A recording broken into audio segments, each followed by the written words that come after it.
ঠাকুরের পালকি কাঁধে নিয়ে পারাপারের সময় ভেঙে পড়ল ফুটব্রিজ।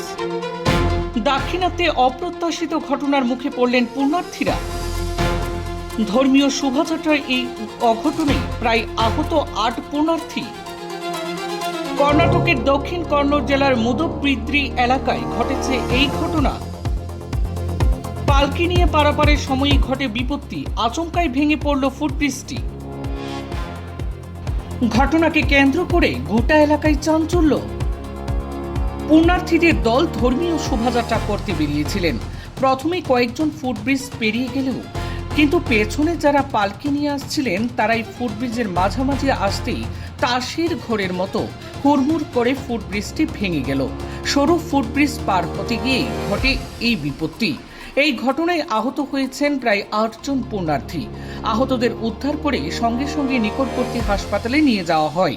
সম্প্রতি সমাজ মাধ্যমে এই দুর্ঘটনার একটি ভিডিও ছড়িয়ে পড়েছে।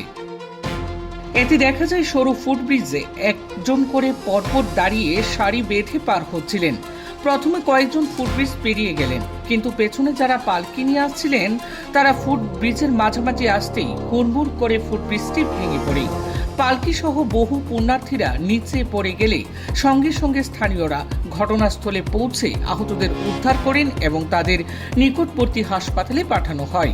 জানা গিয়েছে এই ঘটনাটি সম্প্রতি কর্ণাটকের দক্ষিণ কন্নড় জেলার মুদবিদ্রি এলাকায় ঘটেছে। ফুটব্রিজটি হঠাৎ কেন ভেঙে পড়ল তা খতিয়ে দেখতে তদন্তের নির্দেশ দিয়েছে স্থানীয় প্রশাসন।